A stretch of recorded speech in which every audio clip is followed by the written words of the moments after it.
Saudações, irmãos e irmãs, muito boa tarde, sejam bem-vindos então à nossa oração do Ângelus que estamos fazendo. Eu sou Henrique, coordenador dos Corinhos e Cerimoniários na Paróquia São João Batista. Então, vamos começando em nome do Pai, do Filho, do Espírito Santo. Amém. O anjo do Senhor anunciou a Maria e ela concebeu do Espírito Santo. Ave Maria, cheia de graça, o Senhor é convosco. Bendita sois vós entre as mulheres, e bendito é o fruto do vosso ventre, Jesus. Santa Maria, Mãe de Deus, rogai por nós, pecadores, agora e na hora de nossa morte. Amém. Eis aqui a escrava do Senhor, faça-se em mim segundo a vossa palavra. Ave Maria, cheia de graça, o Senhor é convosco. Bendita sois vós entre as mulheres, e bendito é o fruto do vosso ventre, Jesus.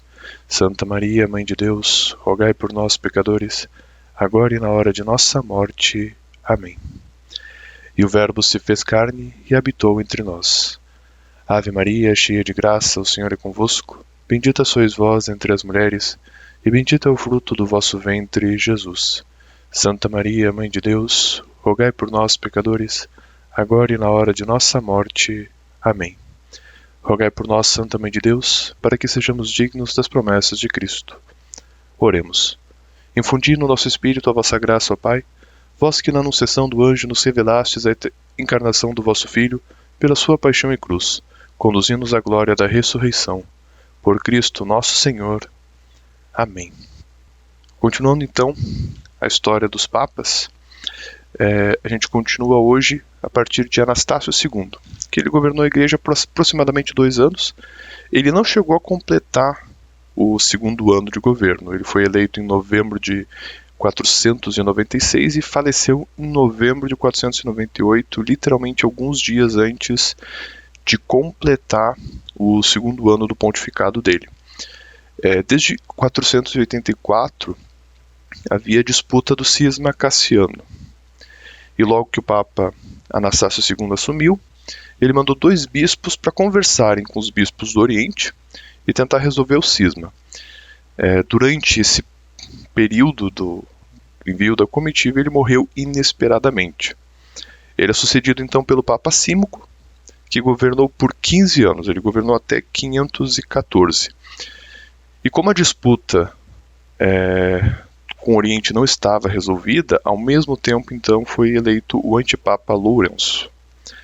Aí, sob a tutela do rei Teodorico, os dois se reúnem, tanto o Papa Símaco como o antipapa Lourenço, e Lourenço ele vai acabar abdicando então das pretensões papais.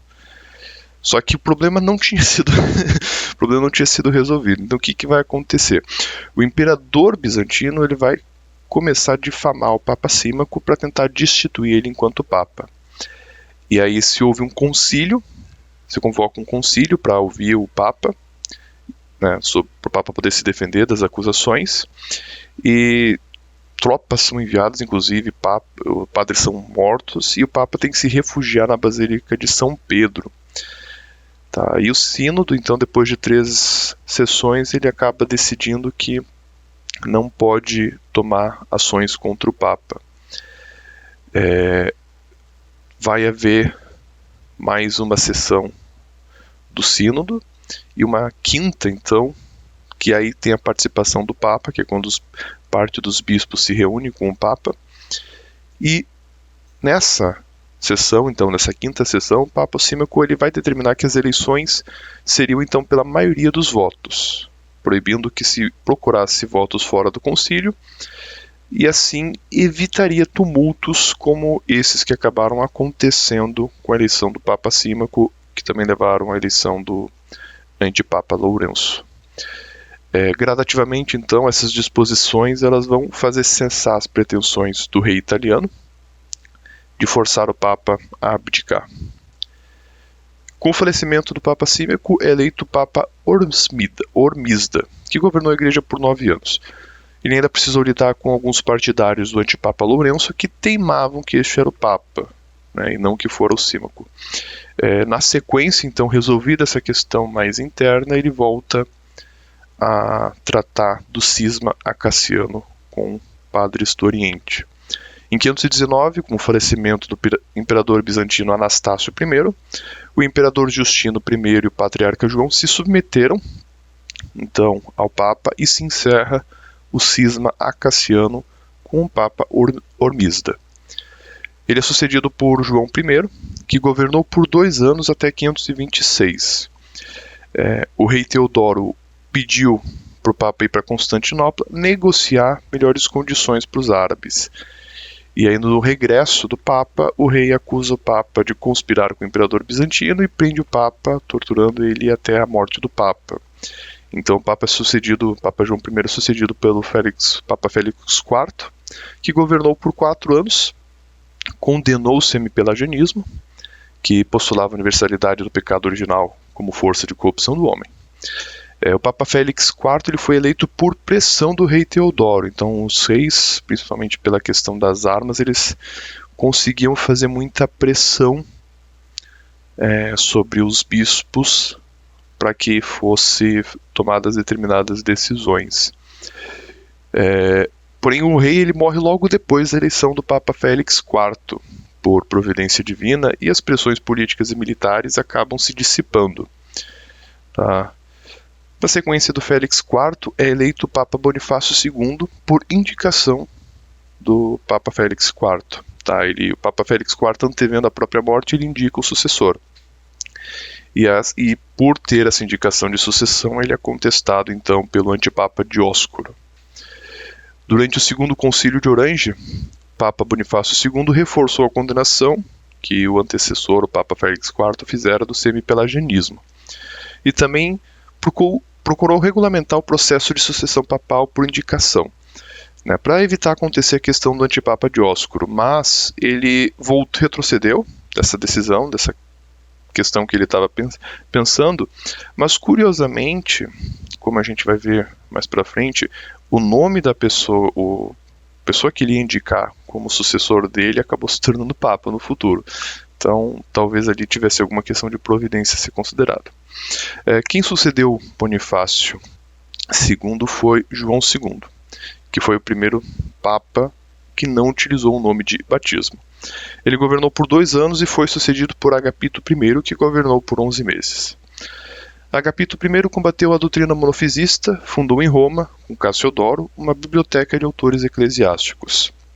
A pedido do rei Ostrogodo, ele também viaja para Constantinopla para procurar negociar a paz entre o Ocidente e o Oriente.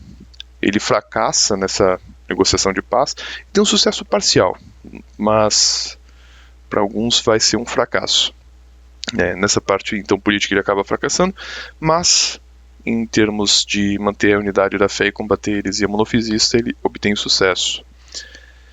E ele teria morrido, então, envenenado por ordem da esposa do imperador bizantino.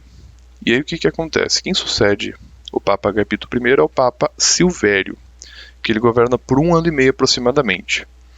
Só que, com o falecimento do Papa antecessor durante a viagem a Constantinopla, o Silvério ele se viu numa disputa política muito forte, de vários partidários. E tanto que ele é martirizado exilado e martirizado em 2 de dezembro de 537. Tá, e aí ele renuncia em prol do Vigílio, que assume o pontificado.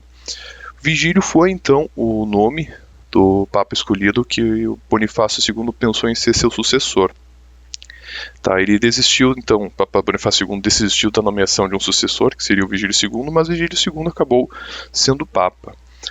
Tá, e ele, de fato, o Vigílio teria sido eleito Papa com apoio da esposa do imperador de Bizâncio, tá, mesmo que teria feito assassinar o Agapito I. Porém, o que acontece? Ele não foi partidário das ideias teológicas de Teodoro.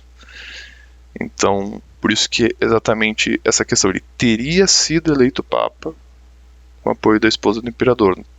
Talvez ele não tenha sido porque ele não seguiu as ideias teológicas que a Teodora queria. E por que a Teodora estava influenciando a questão da eleição papal? Porque ela queria que a igreja não condenasse a heresia monofisista, que foi condenada. O Papa Vigílio manteve a condenação à heresia monofisista. Então, isso que acaba exatamente pela pressão de não haver condenações a certas heresias que os reis faziam pressões políticas na igreja.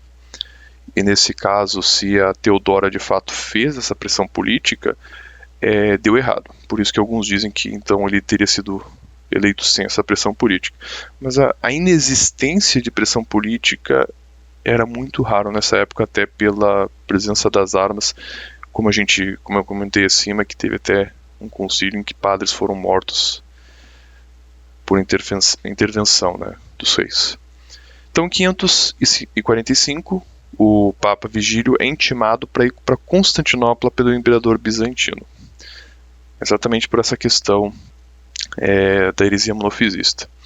O imperador, contra o Papa, ele convoca um concílio e exila o Papa, à força de armas, né? Depois de 8 anos que o Papa Vigílio ele é libertado, e no regresso a Roma, ele acaba falecimento.